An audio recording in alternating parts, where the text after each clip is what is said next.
Hey, Mike. Hey, How you doing, man? hello? Hello, it's Mark. Mark, what's up, buddy? Hey, brother. How you doing? Pretty good. Running around today. But you're doing a lot of running around yourself, huh? Yeah, I'm on the way from I guess central British Columbia to Victoria today. Got a show down there this afternoon at Wheelie's motorcycle venue. It's pretty cool. I'm actually just about to board the transport ferry from I guess from Vancouver down to Victoria. So I'll be stationary in about maybe 5 minutes or so. Are you traveling by yourself, or how's that working? Yeah. My wife comes out about a week out of every month that I'm on the road. So she's due to visit with me in a week. Well, that's pretty cool. Well, that's pretty exciting to be traveling right now, I suppose, huh? Yeah. How long you been on the road for, Mark? Yeah, it's about 3 weeks now. Yeah. So I've been I'm kind of in the routine. 3 weeks in, everything's kind of coming together and doing its thing. Yeah. Where are you from exactly? Like you have where's your accent from? I'm not really sure. I live in Texas. Oh, yeah, But, Texas. I don't really have a big Southern drawl. I've moved around quite a bit. So my dad taught in Louisiana, and then we moved to Virginia, and then Texas. So I kind of moved around a bit. Yeah, it seems that, I'm used to talking to people that have lived in California most of their lives, I think. And it's just a bit different way of speaking. I hear a lot of likes and a lot of knows. But being in Germany too, I think being in Germany, I'm more sensitive to that too, because I don't really speak to native speakers that often. So the stuff sticks out a bit. Have you been on the road before? Is this kind of the first time for you touring with doing the music thing?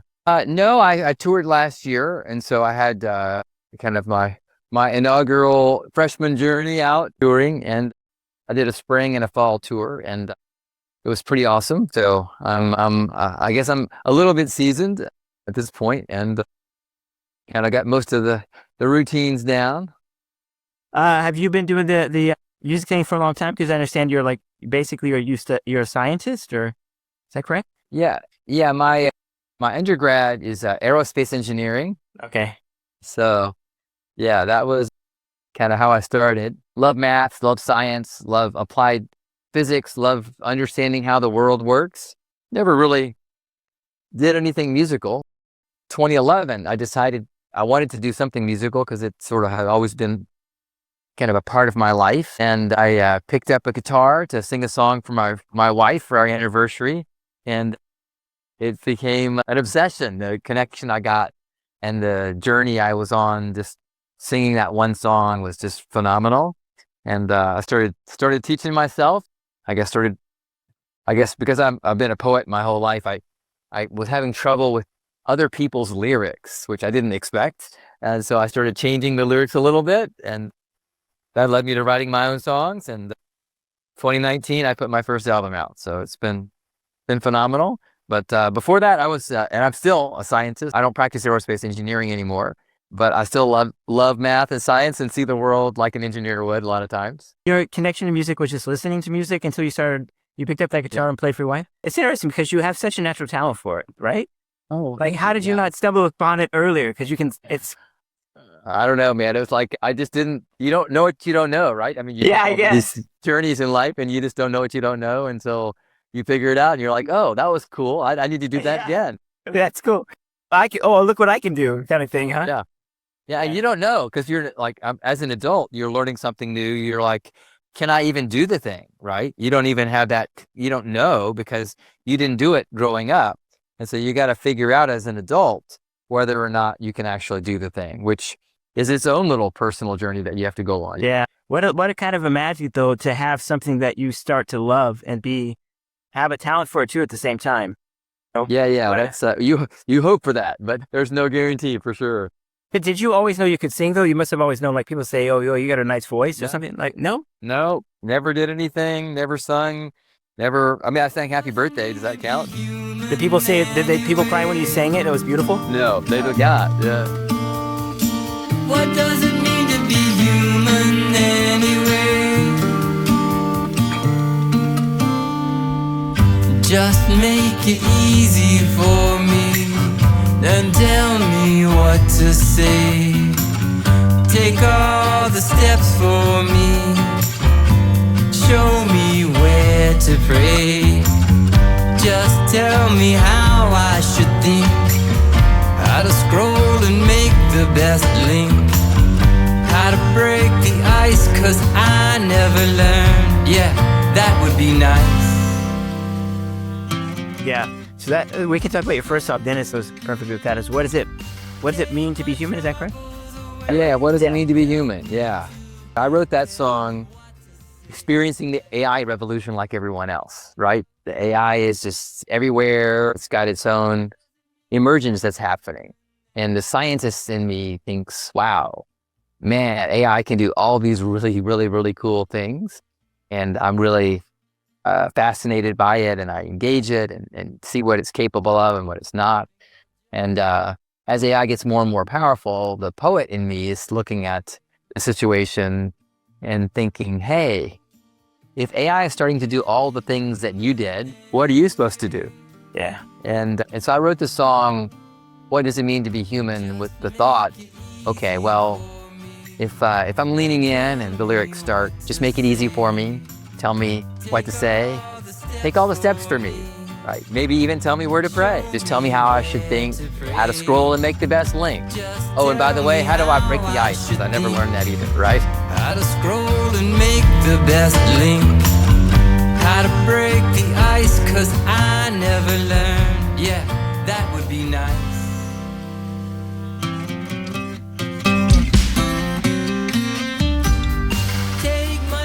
The poet in me is making a little bit of fun of leaning in too heavily on AI and forgetting what it really means to be human. With the ad thing with me too, I think it puts us in a nice space to create now, though, because we have this big question that we can answer, like your song. But do you feel like all aspects of being human, what does it mean to be human, can be replicated? I don't think so. I mean, I think there's a connection. I'm just thinking about like when I'm playing live to a room, there's this sense of community. There's this sense of shared experience. I think that interaction and interplay is something that's innately part of the human experience. Today, I can't fathom how the sense of community and connection would be there. I guess maybe if it was a totally autonomous, self-aware AI, and so it could actually have its own experiences, possible, I guess, that an entity like that could interact with us in some way. But I can't fathom that at the moment. So, I would say that's a human space, right, where that connection occurs. What does it mean to be human anyway?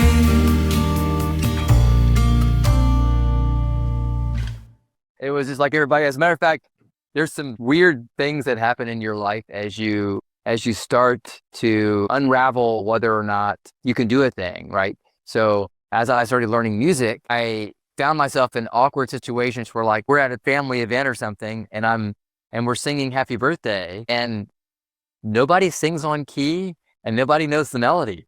They're just singing the words, right? Yeah, so the words and the timing, they got them down. So it's a whole nother journey that, and you go on just when you learn a new skill like that. I would think about in school when I took a marketing class, you don't really think about how marketing people market to you until you actually study it and you're like, oh, I can see what they're doing, right? And so you sort of kind of peel back the onion a little bit and you can see behind the scenes, right? And with the performance the performance thing, were you immediately, I want to be in front of people and perform this, or did you get on the computer and record songs first? When I played the song for my wife, I learned the song in secret. She didn't know I was learning it. And I surprised her at her favorite Italian restaurant. I sang it to her in the restaurant. And so I didn't really know what created that emotional connection. I didn't know was it playing the guitar?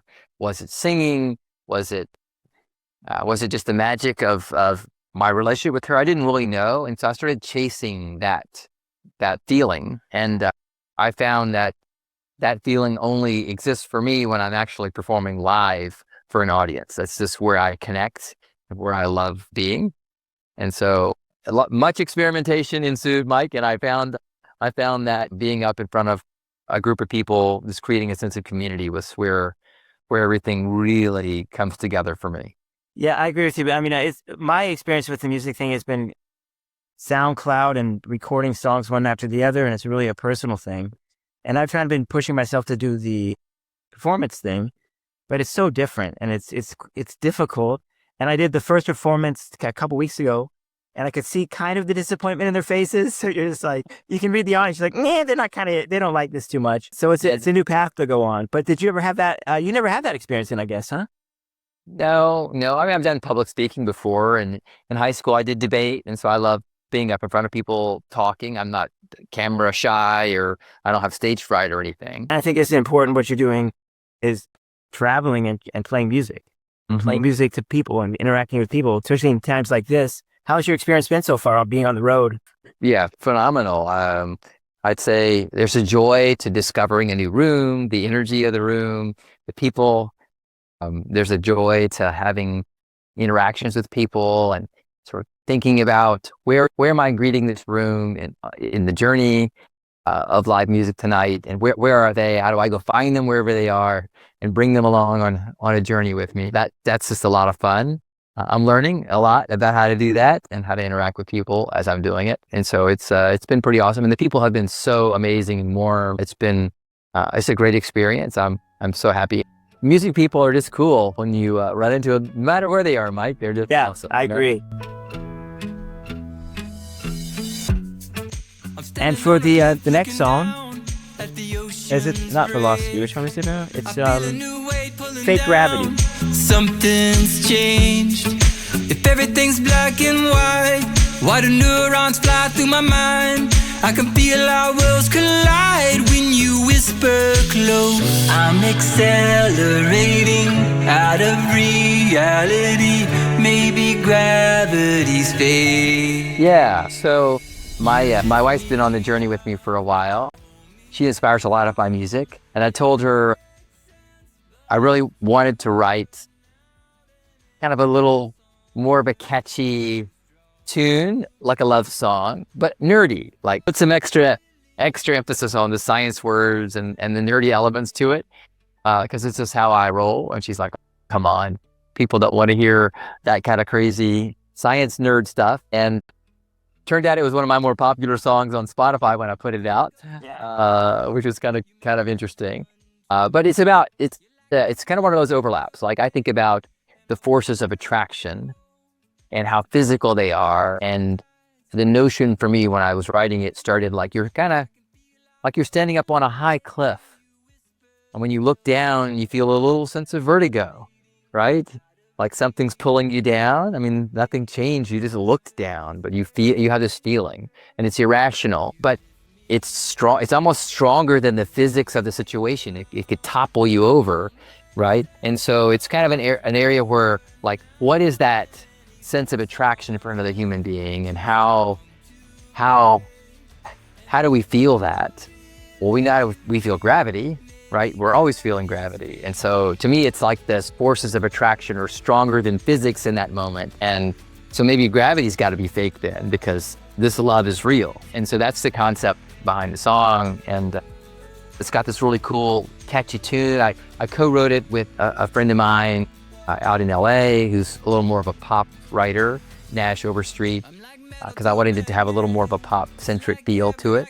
And had a fun time writing and producing it, and it's one of my favorite songs to play live. It's got such a groove. I can build up this awesome groove with it on the piano or on my guitar.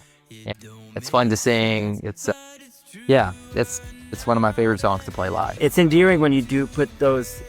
It makes it quite unique when you put your science stuff in there. So it's endearing. I think that's one of the things that comes out with the song, and it sounds so good at the same time, right? So it's like this playful song, and it's like this really professional pop song at the same time. Yeah, thank you. It's a lot of fun. It's authentic. For me, I have to be authentic to what I'm doing, right? So. If you're really real, maybe gravity's fake.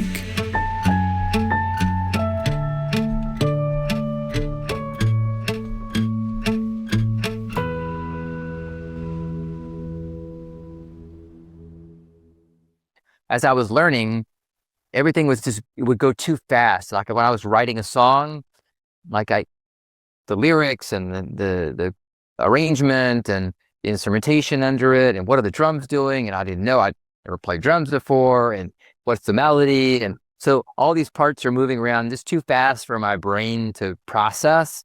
And so I would get a digital audio recording session up. I use Logic, and I would lay the song out and one at a time, sort of listen to all the different pieces and parts and try to blend them together. And so that's how I would create music for probably a couple of years. And I went to a songwriting retreat in Austin, and it was my first time to be around professional singer, songwriter, musicians. And I watched them on the fly. So like lyrics, because I've been a poet, come more naturally to me. And so as fast as I was with lyrics, they were doing like the whole thing. They had their piano or their guitar, and they were hearing what I was saying, and they were blending the melody on top of that and changing the arrangement and changing the melody, and they could do it all organically on the fly. And I was just in awe. I was like, all right, well, that's the skill I need. And so I really put myself on a course to really be able to organically do all the things that I needed to do, as opposed to things one at a time. And that makes writing much more enjoyable now. I can just grab my piano or my guitar and just spend time noodling through a piece until I get it the way I want. Then I can just do a voice memo, and it's good to go. Okay, the next song is Velocity. Brushing my face takes me back to our first embrace. Sharing our hearts, forgiving words, fighting hard just to keep you near.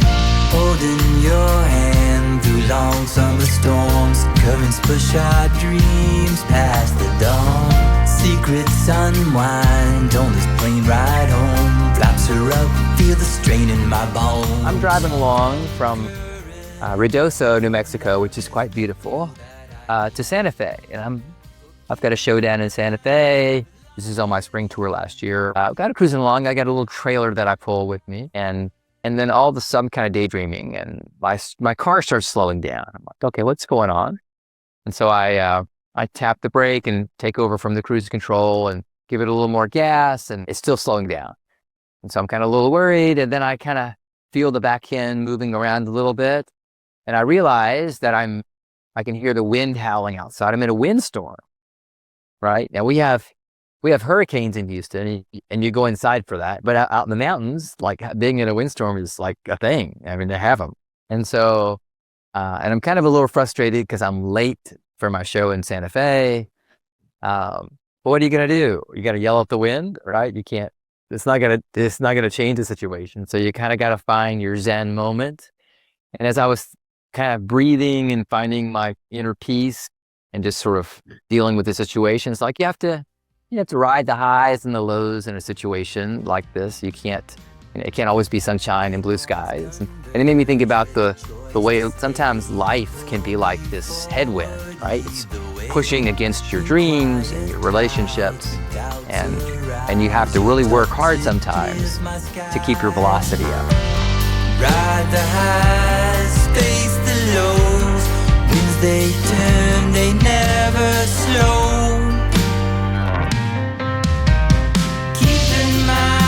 Velocity is harder than it seems. The wind is always pulling me to the edge of my sanity. And so the song starts off with this little riff. That's kind of me being frustrated, like I'm stuck in this windstorm. And then I'm thinking about my relationships and how sometimes everything starts off rosy and the life pushes on you a little bit, and you gotta fight hard, right, to stay in those relationships and keep your velocity up. So that's kind of how that song came together.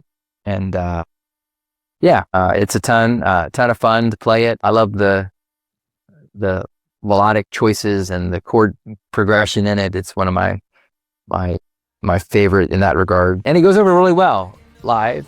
It's got a nice movement in the melody for the chorus, and people usually vibe with it. and they get lots of people tapping their feet because the groove is really heavy in it, right? So it's kind of a fun song to play live.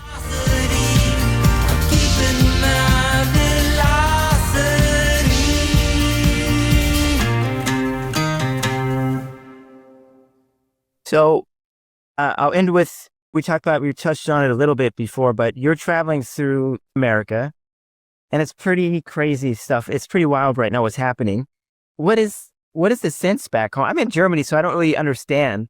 What is the sense back home? Is it just something you have in the back of your mind or what? I think we all have politics that happen in the countries that we live in. And so I think you're aware of them and sometimes they affect you. I think there's more transformation that's about to happen with AI than any politics or anything else that we're all dealing with at the moment. Yeah. And so I think there are always stronger forces at work in the world. And I look in my own little microcosm, right?